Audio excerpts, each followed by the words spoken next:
Joyce Meyer Ministries.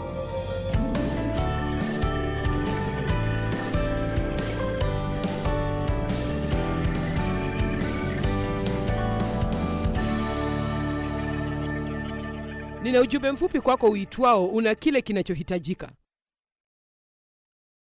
Hebu mgeukie jirani yako na umwambie una kile kinachohitajika. Sema, nina kile kinachohitajika.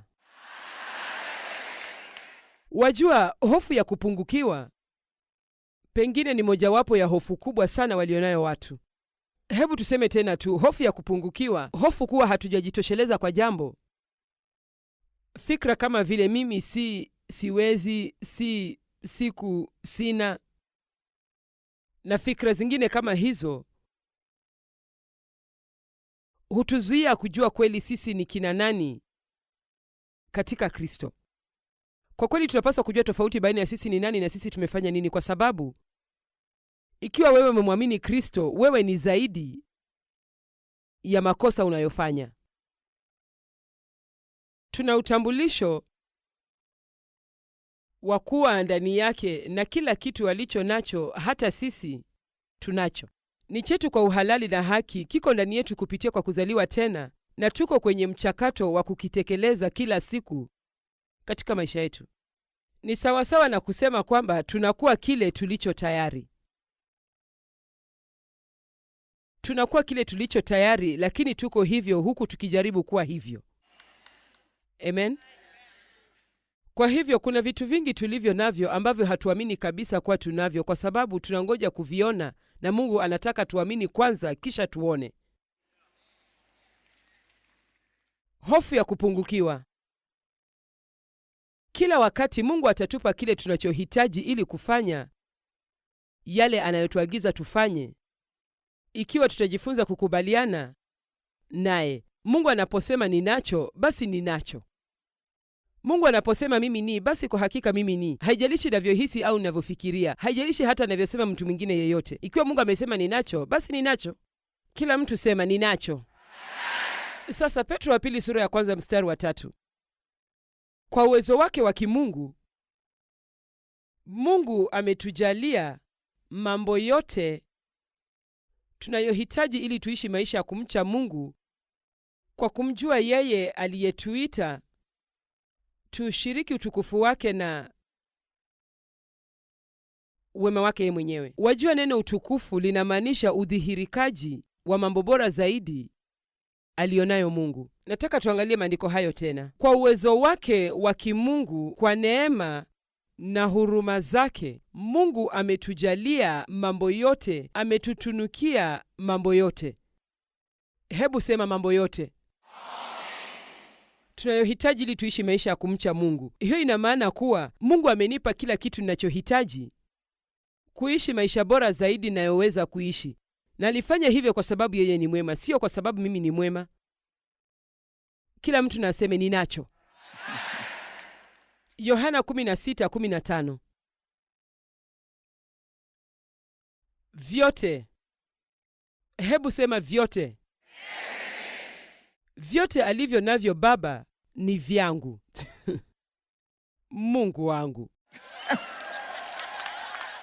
Sasa naomba niwe mwaminifu tu na nikwambie kwamba hata ninaposimama hapa na kuwasomea neno hilo na kuamini moyoni mwangu, akili yangu ina wakati mgumu sana na neno hilo.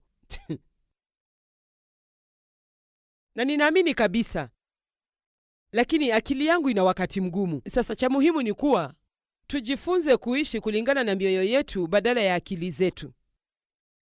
Hiyo sasa ni nzuri. Ikiwa kwa hakika tutajifunza kuishi kulingana na mioyo yetu badala ya akili zetu, tutakuwa na maisha mazuri sana. Katika moyo wangu ninaamini kabisa kuwa nina kila kitu ninachohitaji ili kuishi maisha ya ushindi. Sihisi namna hiyo kila wakati, hata sitendi namna hiyo, lakini ninaamini hivyo. Ninacho. Ninaamini kuwa nina kile kinachohitajika. Kwa hakika ninaamini kuwa ninaweza kufanya kile ninachohitaji kufanya, kwani Kristo hunipa nguvu. Sifikiri hivyo kila wakati, lakini ninaamini hivyo. Weka mkono mmoja juu ya tumbo lako na mwingine hapa juu ya kichwa chako. Sasa ni wangapi kati yenu wanaojua kuwa kuna tofauti baina ya sehemu hizo mbili? Kwa hivyo, ukiishi kulingana na hii, je, mtu amewahi kukwambia, ndiyo wajua kulingana na fikira zangu? Hapo ndipo mahali sitaki taarifa zozote. Acha iwe kutoka akilini mwako au akilini mwangu. Nipe kitu kilicho rohoni mwako. Nipe ukweli fulani, sio tunavyofikiria. Vyote alivyo navyo Baba ni vyangu. Ndiyo maana nimesema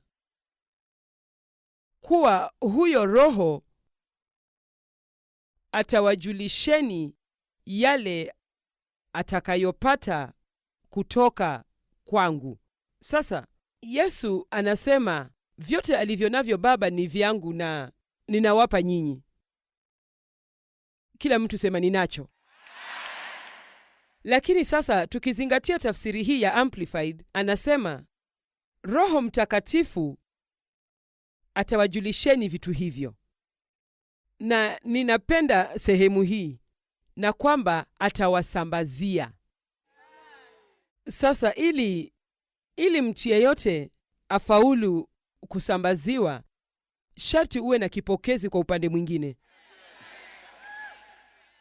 Nakwambia, mimi nimejifunza kuwa mpokeaji mzuri. Usijaribu kunipa kitu ikiwa hutaki nikipokee, kwa sababu mimi ni mpokeaji mzuri sana. Wajua wakati mwingine unapojaribu kumbariki mtu anaanza kusema, "Oh, hapana, si lazima unipe." Usitarajie kusikia hivyo kutoka kwangu. Mimi nitasema, "Wah, asante." Amen. Ninasambaza ujumbe wa kubadilisha maisha ya watu kupitia kwa televisheni, lakini ikiwa huna kipokezi nyumbani kwako, huwezi ukapokea. Tazama, wengi wetu bado tunajaribu kupata kitu ambacho hatufai kupata. Tunafaa kuacha na kutambua kuwa Yesu tayari ana kitu hicho na tunacho pia, kwa sababu alitupa, na tunachohitaji kufanya ni kusema ninapokea. Na nitapokeaje? Kwa kuamini. Kwa hakika neno hilo kuamini, unapolitafiti, linamaanisha kupokea, na neno kupokea linamaanisha kuamini. Kwa hivyo ikiwa mimi ni muumini, basi mimi ni mpokezi. Na ikiwa mimi ni mpokezi, mimi ni muumini. Na iwe kwenu kama mnavyo amini. Ninataka kukuzungumzia leo kuhusu kuamini kwako. Sijui kitakachotokea duniani. Chochote kile, sina hofu, kwa sababu ninaamini kuwa Mungu atakupa kile tunachohitaji kwa wakati huo tutakapokihitaji.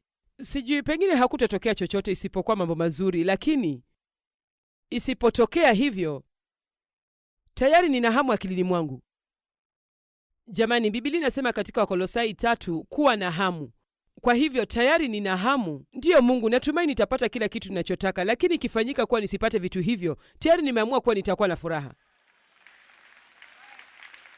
Upo. Tayari nimeamua kuwa nitakutumaini sawasawa, hata nisipopata dhihirisho la uponyaji wangu hapa duniani. Sijui, pengine nitapita mipaka na kuingia ulimwengu wa utukufu, lakini tayari ninaamini kuwa nimepona. Najua kwamba hakuna anayeweza kunipokonya. Na tayari nimeamua akilini mwangu kwamba imani yangu haitegemei ninayoyaona hapa ulimwenguni. Dada mmoja niliyemjua kwa muda mrefu na ni mcha Mungu aliniambia wakati wa chakula cha mchana, anampenda Mungu, ni muombaji, anatoa, lakini ana mwanawe wa kiume ambaye amekuwa na uraibu wa heroini, na hata anapojaribu chochote, mwanawe huzidi kufanya kitu kisichofaa. Kwa hivyo nikamuuliza habari za mwanawe, akaniambia yuko gerezani. Na dada huyo alipitia mambo mengi, magonjwa ya akili na matatizo ya aina zote, kutokana na kuwa na wasiwasi kuhusu mwanawe. Mwishowe dada huyo aligundua kuwa alihitaji kuacha kuwa na wasiwasi au tatizo la mwanawe lingemdhuru. Hebu nikwambie kitu leo, wacha kuharibu maisha yako kwa sababu ya chaguo baya la mtu mwingine. Nimesema wacha kuharibu maisha yako kwa sababu ya chaguo baya la mtu mwingine. huwezi kumfanya mtu ampende Mungu. Kwa hivyo nikamwambia, unafanya nini kuhusiana na swala la mwanao? Akajibu, wajua nini, sina neno. Na haya ndiyo maneno aliyoyasema ambayo nilidhani ni mazuri sana. Alisema, wajua, Mungu na mponye mwanangu na ashughulikie hali hiyo au akose kufanya hivyo. Na vyovyote hivyo, sina neno. Sasa tazama, wengine mnaweza kufikiria kuwa hiyo ni shaka na kukosa imani. La, wajua alichomaanisha? Anamaanisha siwezi kudhibiti chaguo la mwanangu, wala Mungu hawezi kufanya hivyo. Mungu atafanya kila awezalo kumfanya mwanawe abadilike, lakini hata asipobadilika, dada huyo ameshaamua kuwa anampenda Mungu, atakuwa na furaha, atazaa matunda mema na hatakosa kuamini kwa sababu hajapata kile anachotaka. Jamani, nafikiri kuna mtu fulani anayehitaji kuchukua mfano huo leo, kwa sababu pengine unaruhusu furaha yako ibainishwe na kile mtu mwingine anachofanya au asichofanya, au ikiwa unapata dhihirisho sasa au la. Na tunaangalia mambo hayo yote na tunaweka akili yetu hapo na kuyafikiria na kuyafikiria, na tunataka kujua sababu. Sielewi mbona. Hebu nikwambie kitu. Mbona ni swali ambalo halitaacha kuulizwa duniani. Imani kila wakati inahitaji maswali yasiyokuwa na majibu.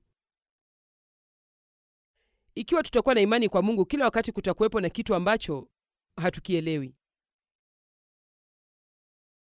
Hofu ya kupungukiwa ni njia nyingine tu ya kusema kuwa tunaogopa kushindwa. Nina hofu kuwa sijitoshelezi. Nina hofu kuwa sina kile kinachohitajika. Kwa hivyo ni heri kutojaribu badala ya kujaribu na kushindwa. Methali 24:16 inasema, maana mtu mwema huanguka mara nyingi, lakini huinuka. Kila mtu sema, nainuka tena.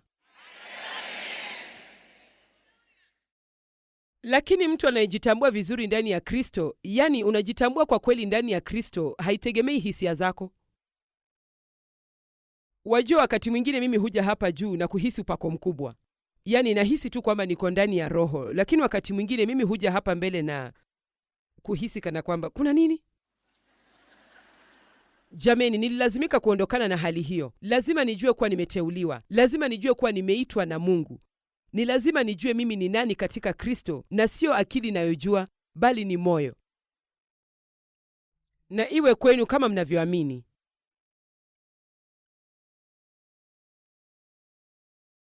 Yesu anataka tuombe na tuamini. Jaribu kumtambua mtu huyu. Nilipokuwa na umri wa miaka 7, familia yetu ilishurutishwa kutoka nyumbani kwetu kwa sababu ya tatizo la kisheria. Nililazimika kufanya kazi nilipokuwa na umri wa miaka 9 ili kusaidia familia yangu.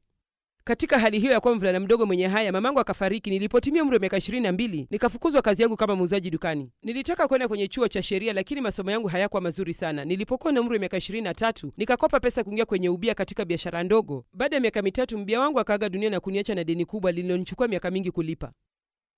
Nilipokuwa na umri wa miaka 28, baada ya kuwa na uhusiano mzuri na msichana mdogo kwa miaka 4, nikamposa lakini akanikataa.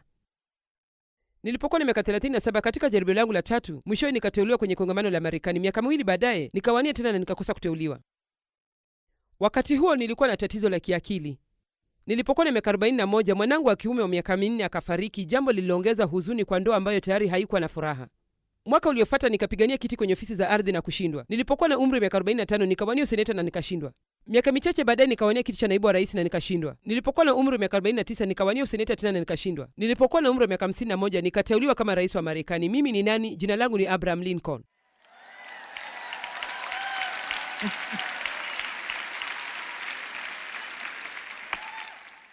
Wow. Wajua, ninaamini kuwa njia ya pekee iliyomwezesha kufanya hivyo ni kwa sababu alikuwa mtu wa Mungu na alijua jinsi Mungu alivyompenda. Sasa nisikize, unapokuwa na ufunuo wa jinsi Mungu anavyokupenda na kwamba haitegemei mambo unayofanya ama ufaulu au ushindwe ama uteuliwe au ukose kuteuliwa, hutakuwa na shida ya kuanguka na kuinuka tena, kuanguka na kuinuka tena, kwa sababu tayari unajua kuwa unapendwa. Hufanyi kitu ili ufikiriwe kuwa unapendwa, tayari unajua wewe ni nani na hakuna anayeweza kukupokonya hiyo.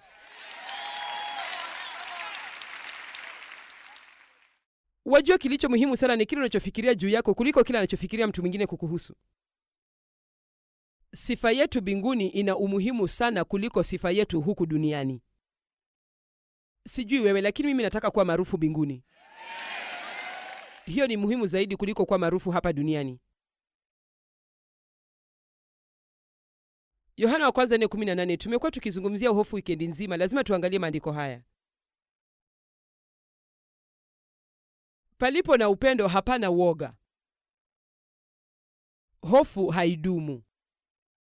Sasa je, tutaweza kukomea hapo kwa kusema kuwa hofu ni jirani wa karibu wa uoga? Na ninataka kukuhimiza kuwa utakapoenda nyumbani, uondoe hofu katika msamiati wako. Usiangalie sinki yenye vyombo vichafu na kusema ninaogopa kuosha vyombo. Hivi ninaogopa kwenda sokoni. Ninaogopa kufua nguo. Ninaogopa kulipa bili zangu. Ninaogopa kuendesha gari kwenye msongamano wa magari kesho nikielekea kazini.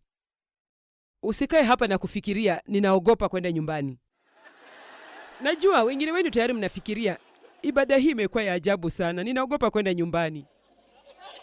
Hapana, badala yake sema nina kile kinachohitajika kwenda nyumbani na kuwa na mtazamo wa ushindi. Ninaweza kushinda vyombo hivyo, ninaweza kulipa bili, ninaweza kufua nguo, ninaweza kubadilisha nepi, ninaweza kuishi na mume ambaye bado hayuko mahali ninapotaka awe. Ninaweza kufanya kile ninachohitaji kufanya kwani Kristo hunipa nguvu. Ninacho.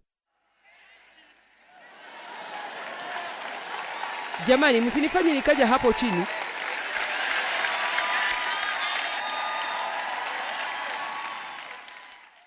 Nguvu za kuamini.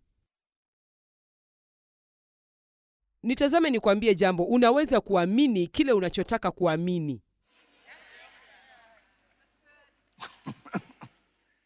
Ikiwa utaamini kitu, huenda kikawa kitu kitakachokusaidia. Ni rahisi namna hiyo. Kusema kweli, ni rahisi kuamini kuwa unaweza kuliko kuamini kuwa huwezi. Ni rahisi kuamini kuwa wewe ni kitu fulani kuliko kuamini kuwa wewe si kitu fulani. Katika uchumi wa Mungu, sasa sikia hii, katika uchumi wa Mungu, imani huongoza kila wakati. Hisia huja baadaye. Udhihirisho huja baadaye. Lakini imani huongoza kila wakati. Kila wakati imani hujitosa katika mambo ambayo haina uhakika nayo. Imani haikai tu penye usalama. Imani huhatarisha mambo. Imani hubahatisha, kwa sababu imani huamua kuwa kila kitu inayoweza kuwa. Sasa wajua, kulingana na mambo mnayoniambia, mnanipenda, ninawapendeza. Nyinyi huniambia nafikiri wewe ni hii, nafikiri wewe ni ile na kadhalika, mmebadilisha maisha yangu. Hamfahamu jinsi nilivyo mtu wa kawaida na wa wastani.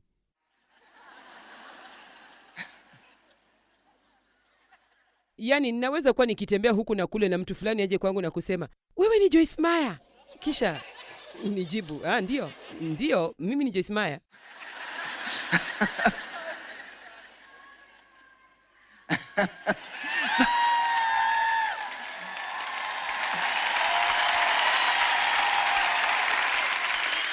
Lakini tazama, ukweli ni kuwa mimi na wewe tuko sawa. Sote tumevurugwa. Yesu akiwa anaishi ndani yetu na kusema una kile kinachohitajika. Ikiwa kuna tofauti yoyote kati yangu na wewe, na haifai kuwepo, lakini kama ipo, ni kwa sababu tu nimeamua kuamini na wewe hujaamua bado. Unaweza kusahau mambo yako ya kale ikiwa utaamua kuamini kuwa hakuna chochote katika zama zako kinachoweza kukuzuia kuwa na mstakabali mzuri. Hufai kusikiza wanavyokuambia watu wengine. Hufai kusikiza hisia zako, fikra zako, au mambo uliyopitia. Pigana kwa upanga wako. Pigana na uongo wa shetani kwa upanga wako. Mimi hukuzungumzia kila wakati kuhusu kutangaza neno la Mungu kwa sauti. Na sijui kama wewe uchoshwa na hali yangu ya kurudiarudia, lakini mimi sijali, sitanyamaza kamwe juu ya hilo. Ni lazima tujue jinsi ya kumkabili shetani. Amen. Wajua, utakapoenda nyumbani hakutakuwa tuna mziki mtamu mtamu na watu wazuri wameketi karibu nawe.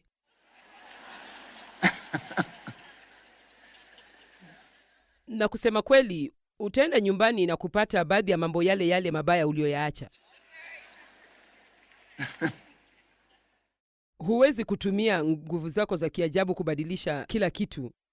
Lakini cha muhimu ni kuwa japo mambo huenda hayajabadilika, wewe umebadilika. Umetiwa nguvu, umehimizwa, umepewa mamlaka. Upendo kamili hufukuza uoga wote. Hebu tutazame Yohana wa kwanza 4:18 kwa sababu sikuimaliza. Palipo na upendo hapana uoga. Hofu haidumu. Naam, upendo kamili hufukuza uoga wote. Basi mtu mwenye woga hajakamilika bado katika upendo, kwani woga huhusika na adhabu. Hiyo ina maana gani? Ikiwa bado nina woga maishani mwangu, basi hiyo inamaanisha kuwa bado nahitaji ufunuo wa kina zaidi kuhusu jinsi Mungu anavyonipenda. Kwa sababu ukweli ni kwamba hakuna kitu kinachoweza kutendeka kwetu ambacho Mungu hatafanikisha kwa ajili yetu kwa njia moja au nyingine tunapoendelea kuamini. Hebu nikwambie kitu, na hiki ni kitu kizuri unachopaswa kukumbuka. Iwapo tu utaendelea kuamini, Mungu huendelea kutenda. Nimesema iwapo tu utaendelea kuamini, Mungu huendelea kutenda. Iwapo tu utaendelea kuamini, Mungu huendelea kutenda. Na kitu tunachohitajika kufanya ni kutomruhusu shetani aondoe imani yetu. Hebu nikwambie kitu. Kuna mkakati ulioko kwenye ulimwengu wa kiroho, mkakati ambao shetani amekuwa akipigania kwa muda mrefu sana, ambao umewekwa tu kwa minajili ya kuwafanya watu waishi kulingana na akili zao na sio kulingana na mioyo yao ili wasiamini.